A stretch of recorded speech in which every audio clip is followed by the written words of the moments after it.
Welcome to Fearlessly Made You. I am your host, Kristie Tobias. Joining me today are guests just striving to dominate in their personal and professional lives while answering the question, what does it mean to be fearlessly made?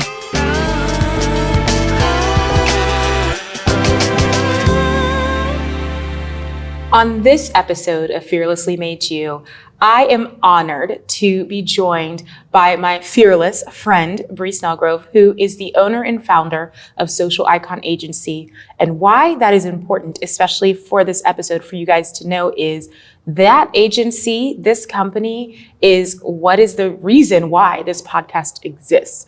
Bri and I have built this brainchild of, well, we have Fearlessly Made You, the book, but how do we build out the visualization and really start to hear other people's voices and start to talk about their fearless journey? That is where Bri came in. So you guys, I'm thrilled and excited because it's just an honor to have Bri on Fearlessly Made You as a guest and not just behind the scenes. So Bri, welcome to Fearlessly Made You. Peace, finger guns. For those of you that are actually watching on the YouTube, you're welcome. Also, we have to cheers. Yes. The customary cheers. We have a little champagne today. So Bri, girl, you have been through a journey in general. Yes. But in life, but also I think you just always inspire me. And you know this, I've told you this, but I want the Fearlessly Made You crew to understand and know a lot more about the woman who has helped build this podcast, but just kind of the woman who's the creative source and innovation behind the scenes, but also with so many other organizations, companies, people. You save all of our lives. So we want to know more about your life. So talk to the Fearlessly Made You crew about who Bri is. Well, I'm super appreciative that I was just placed into a category of like doctors and surgeons of, saving people's lives. You're welcome.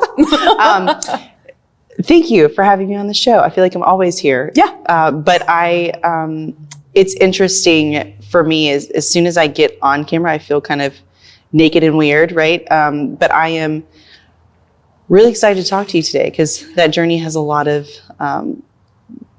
crossroads it's passed recently. And I think that when I work with other companies and people like you who are looking for that vision of something that's greater than what their mind can think of, my brain is always thinking in that way. Yes. So I like to say it's a blessing and a curse because it wrong. Never shuts off. You're not wrong. I appreciate my 10 o'clock. Okay, so I have this idea. Oh, it's 10 o'clock at night. I was like, cool, let's go with it. Let's talk it through. But it works though, because what you produce in your mind, it's so funny because for those of you that are watching, you'll notice that, the Fearlessly Made You set looks a little different, and that's on purpose. We're starting to really build out where our collective vision has gone, which is inviting you in and engaging you in the conversation. So for those of you that are listening, we will absolutely continue to have that podcast feel and vibe that we all know and love, but we're starting to kind of look at how can we look at things differently, and how can we start to really, visualize a way that people will feel like they're at home having conversation with us. So shameless plug to go on the YouTube and see kind of what we're talking about, because I know that you guys will love it and be thrilled by it. But Bri, it's just that your mind, it just amazes me sometimes where you can go with it. And I think, I speak for so many of us who've worked with you and continue to work with you. And for me being able to call you one of my dearest friends, you truly are just a phenomenal woman. Well, I appreciate that. I would love to say that I do all this myself and take all the credit, but that's totally not fair. Of course, there should be one extra came to show Travis off screen, Yes. And the guys at the Hellcat hangar, and the Blue Angels that fly by every once in a while, and the dogs that are in the background. And so it's managing all the moving parts. And I think that that's the part where I shine, is managing logistics and people. And so I think for me, it's fun. There's not a dull day that goes by, for sure. Yeah. Well, and that's a cool way to put it. There's not a dull day, but I am always curious, especially when I think about my female entrepreneurs. And I say that purposefully because the entrepreneur world was not always open to females. No. And it especially was not open to females in thinking about things outside of the box of what an entrepreneur should think about. So I want to know your drive, your motivation, kind of your desire to move into this world. I'd love to know kind of where that started and kind of almost back us up a little bit to your foundation and what that looks like. Well, it goes back almost a decade, so 7-8 years. I think that I've always been in a state of creating and logistics. Those are like the two things that I think I spend the most time doing. And being a fellow Enneagram 3, overachieving is part of my MO. Yes. And I think that doing things like events and marketing, things that are bigger than myself, have always been something I've been drawn to. Yeah. And so I've been through the ringer of all types of industries and positions. And Social Icon was really started as a social media management company. Okay. And found along the lines that businesses need a lot more than social media management. They needed strategy. And I think that that was a time in Pensacola, where we're from, that marketing was still kind of a mysterious beast in the digital world. And so it took a long time to figure out how much to price it for, who needs this and what does that look like? There was a process that wasn't built. It was kind of building everything from scratch. And so I think there was a time of, it was really, I almost call it like my research years, right? Trying to understand what that looks like. And then as I started to grow the business, I spent a lot more time working on events too, kind of came hand in hand with the marketing. And before the pandemic hit, there was a huge shift in our business model. Almost 70% of our business was events. So, which was fabulous. Events are amazing. And it turned out we were really good at it. There's lots of logistics that go into that, lots of moving parts, lots of communication. And I enjoyed it thoroughly. But with having 2 children and a family at home, it became a little bit cumbersome. Absolutely. And it was almost a silver lining blessing. I know the pandemic has been really hard for a lot of people, including myself. Yes. But if I'm able to find the gold nuggets along the way, I just left my office to downsize to work remotely more often than not. Prior to the pandemic hitting, school shut down while I was on vacation, and I came back to a whole new different yes, absolutely. Yeah. And so really dove deep into virtual events, which was, I did a presentation on my company and how virtual events work. And there's a lot of things that it taught me outside of technology and software and logistics online. I think that it really taught me that virtual is not for everyone. True. Which is okay. Yep. And remote working is not for everyone. True. People get nervous and anxious about virtual events, and it is a monotonous, time-consuming, very tedious task to accomplish, a project to accomplish. And so, but through that, digital is what brought podcasts and I think that there's just a vast amount of content that can be created now through the digital world. And if you had told me 7-8 years ago that I'd be sitting in a hangar producing podcasts that looked like a TV show, I'd be like, okay. A little bit of wine on that one. That's so cool though, because what you say, I think, really resonates probably with a lot of people who've had to do work differently. And that is truly, that Fearlessly Made You conversation. For those of you as a reminder, Fearlessly Made You, the podcast, is a spinoff of the book, Fearlessly Made You. And with the book, the conversation is around like my journey with post-traumatic stress disorder. And I had to learn how to do life differently. Yeah. And everything that I knew changed. And so in those conversations, I like to bring that to the podcast because there's other people who also experience that. There's so many of you who experience that, like, how do I do things different now that everything that I used to know has changed, or what people told me I should know has changed? And so there's something powerful in that, but there is something fearless in that, which is acknowledging fear, but not allowing that fear to own you. So I would love for you to kind of dive into a little bit the conversation around what it means for you to be fearlessly made. Yeah, I think if I were to write my own Fearlessly Made You book, just the last 16 months would have like 10 chapters, right? So I think what really resonates with me over the last several months is that I've become so innately self-aware. I've had, you've heard of the Great Resignation, and, we did have a team of people, and everyone really wanted to do something different. And there was, and for a while in the Great Resignation movement, you think as a leader that it's all you. And Yeah. there's certainly things that we can all do differently, and that we've been learning through the pandemic. And I think that some of these chapters would have been learning to lead differently, right? You have go to your closet and cry. It's my favorite chapter. You get off your butt and you look in the mirror and you go, I got this, sis, you know? And then I found my way back to Christ during this process. And I think that that helped me. I've always been the type of person who, whether it's out of fear or overachievement, I've constantly given myself so much to do that I don't have time to cope with anything that I'm going through, right? Yeah. And I think that during this process, I really forced myself, whether it be because of circumstance or otherwise, you've got to really evaluate what this is. Yep. What is it? What does it look like? Who are you doing this with?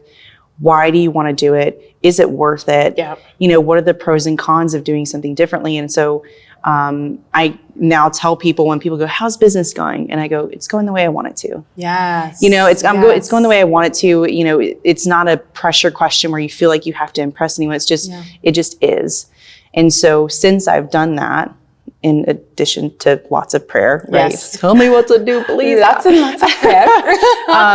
And being in a state of receiving, I don't feel that fear as much anymore. To me, I know that if I'm just doing the next right thing and putting myself in a place where I'm surrounded by really great people like you, like Travis and the Hellcat guys, and, you know, the support system I have, my family and friends, I think that instead of trying to force things and be in control of stuff, because, you know, Enneagram 3s, we're, you know, we don't like to control anything. Never, they say sarcastically.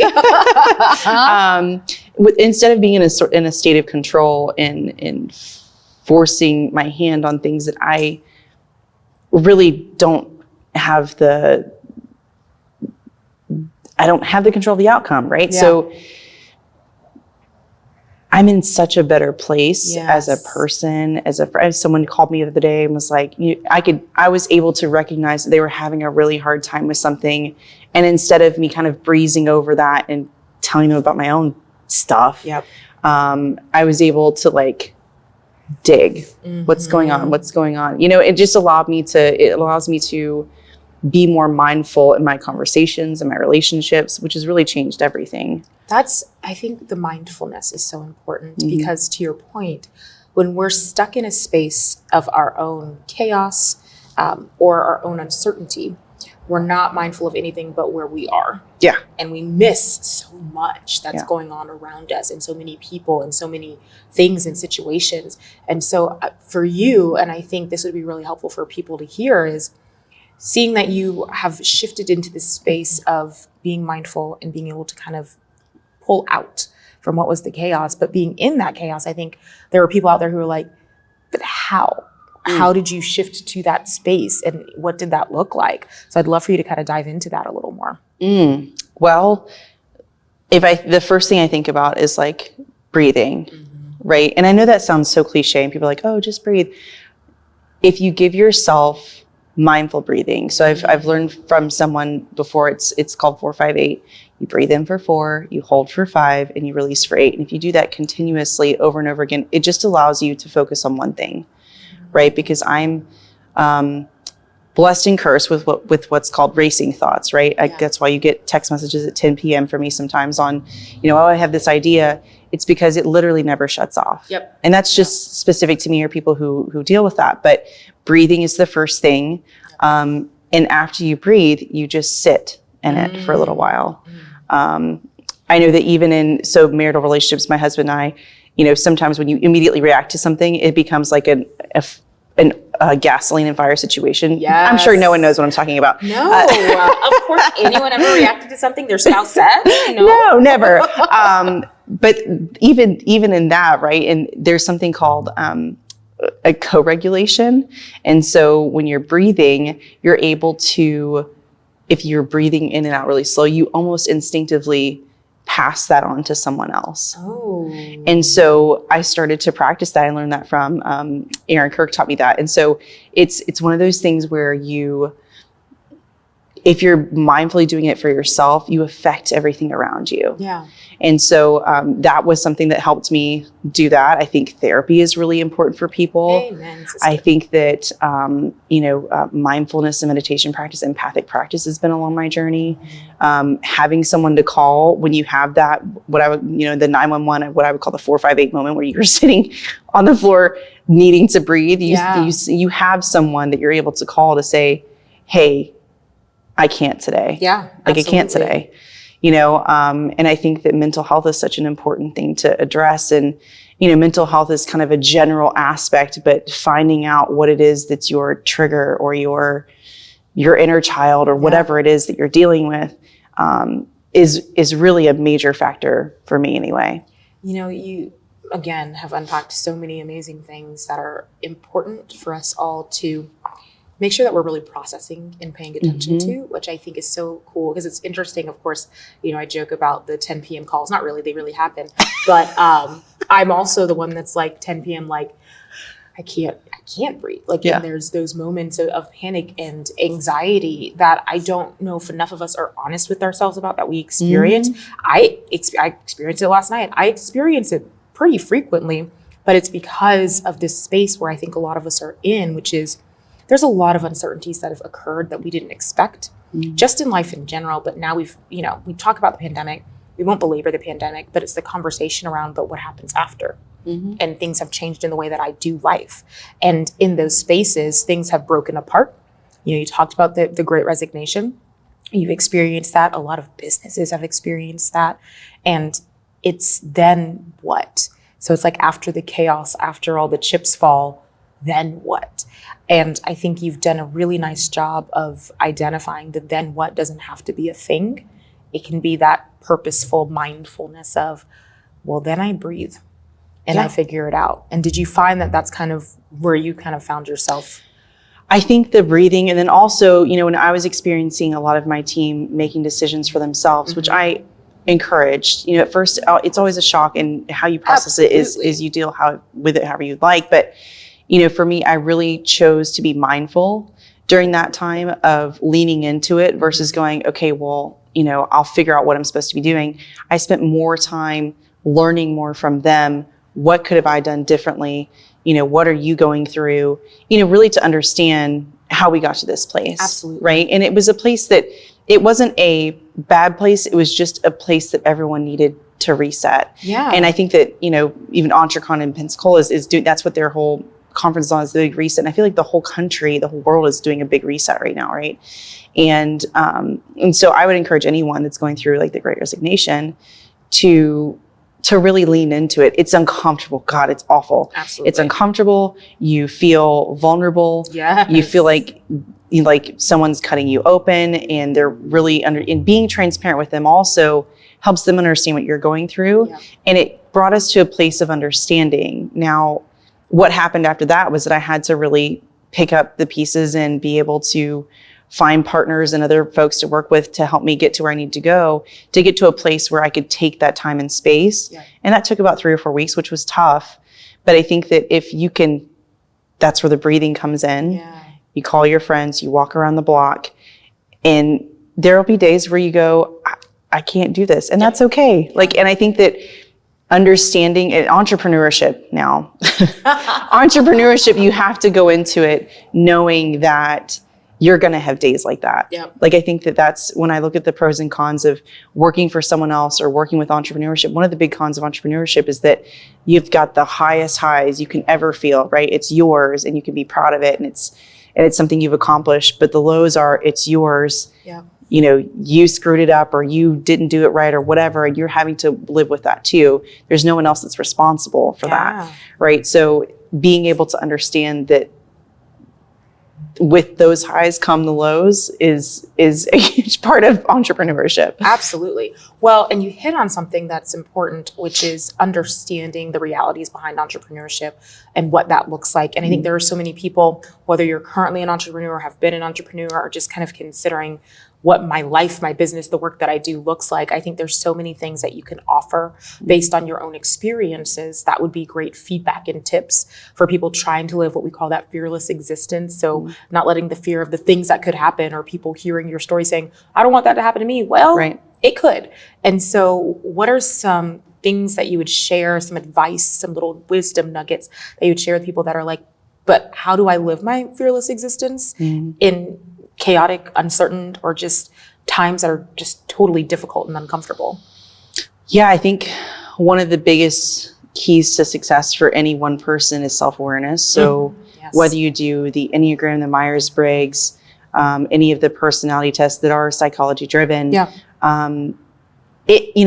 not 110% of it is maybe applicable, but it's enough for you to maybe open your eyes and go, maybe that's why I'm triggered by this, or maybe that's why I don't get along with so-and-so, or maybe that's why it sets on fire whenever we're working together, because we really, we're on the same path. And so I think that some self-awareness there, and then also having that support system. I've said before that, there was a time in my life where I put myself on an island. As an entrepreneur, I'll do it myself. This is fine. I'll take care of it. Like I don't want to bother my family with it. I don't need to bother friends with it. I'll just deal with it. Right. Well, when you're on an island and you run out of food or you run out of things to live by, then you're on an island. That's it. You know what I mean? Like, so you have to find ways to either build I think I kind of compare myself now I've built the life raft and I've made it to the village, right? No longer on the island. No longer on the island.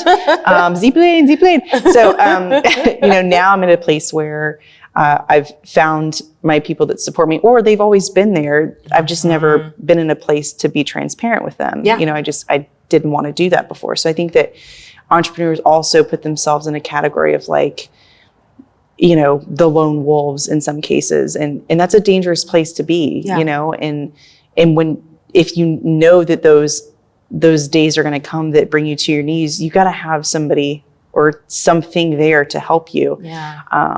Whether that be someone you pay professionally, or that's someone that you have as a on your speed dial, right? So the other advice is that I think that something that really helped me through my journey in the beginning of my entrepreneurship, because a lot of people may watch this and go, oh, well, you've been doing this for over a decade. I think when I first started, the best thing I ever did was find people that I thought were really interesting or maybe doing the same things I was doing. I was in sales before I got into this. I feel like I'm always in sales, but, you are. But I was in sales before this, and I would always ask people that I thought were interesting or fascinating or doing something that I like to do. I asked them to coffee. I mean, I set aside a budget. I would have coffee 5 times a week with people, and just listen to their stories and what they were doing, because not only did that build that relationship, put you out of your comfort zone, but it also allowed me to possibly build new mentors there. So that was a big key thing for me too. That's the conversation around mentors and what that looks like is so important, because again, I think sometimes we isolate ourselves, like you said, we put ourselves on the island because we're like, we're going to figure this out. Right. And I think especially when you are in situations where you're not only running a business, but you're running a family and you have that responsibility. You don't, like you said, you don't want to bother people with it, but there's also that kind of innate, I have to figure it out. And the ability to step back and say, but I don't. And someone else has actually probably been there and has figured out more things than I have and can help me along the way in the journey. I think it's so important for us to remember. And, I talk about that a lot in Fearlessly Made You. I'm surrounded by mentors and coaches. And I feel like you and I coach each other constantly because we have to. As people, as humans, as women, we owe it to ourselves to not sit here in isolation and struggle when we could actually, not to say that the struggle is not going to be real, because the struggle is real always. So we've got the champagne. No, I'm just kidding. Champagne is celebration. But it is that conversation around, you're not in this life, in this journey alone. And so thinking about that too, I also think about, there's a lot that you've kind of shared from where your journey has led you, how you've kind of gotten into that space of receiving and really kind of listening to, I can be here and this is the right place to be. but you also have to kind of fill your space with that balance, that self-care that we often kind of neglect when we are in busy spaces. Even if they may be the right spaces, they can be busy spaces. So what does that balance and that self-care look like for you now versus maybe what it looked like before when you were kind of in a different space?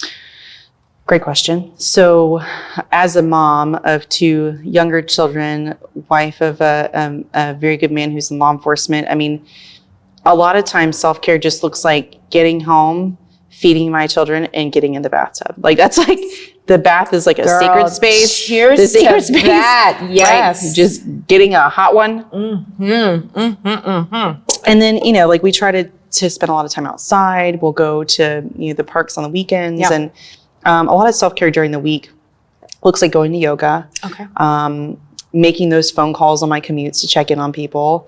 Because a lot of times when you get into self-care, yes, I understand that there is, you know, salons and spas and massages and all that stuff and, you know, healthy diets, and those are good too. But I think that a lot of my self-care a lot of times comes from checking on other people I care about because it instinctively makes you feel brighter. Yeah. You know, like you remember to take the time and space to check on people that have been there for you. Absolutely. And they maybe going through their season too. Yes.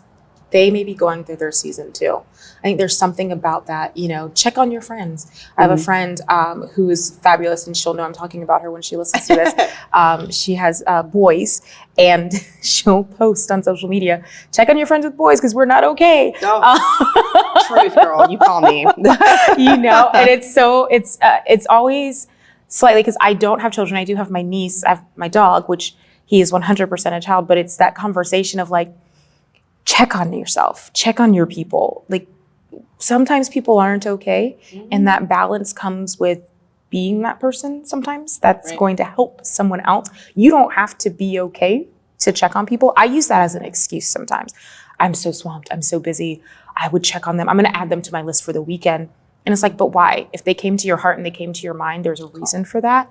And you checking on them isn't asking for you to do anything. It's asking for you to be there for them. Right. And those are 2 very different things. And I think we find ourselves, I think about, especially when we talk about being in Enneagram 3, we always have to achieve. If there's like a blank space, we're like, how do we fill this? Oh, But guilty. we have to step out of that. Like the balance comes for us in stepping out of that. And one of my brothers actually had mentioned stepping into taking care of other people will help you move out of your own space when you can't really handle it all.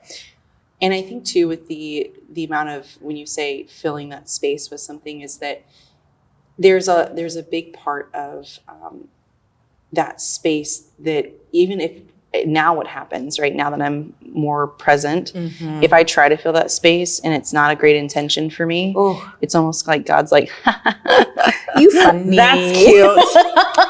That's cute. Yes, every time. Because it's funny how it's kind of like Jenga, where it's like, you're like, this will fit it. Oh, well, there she goes. Accurate. The accuracy.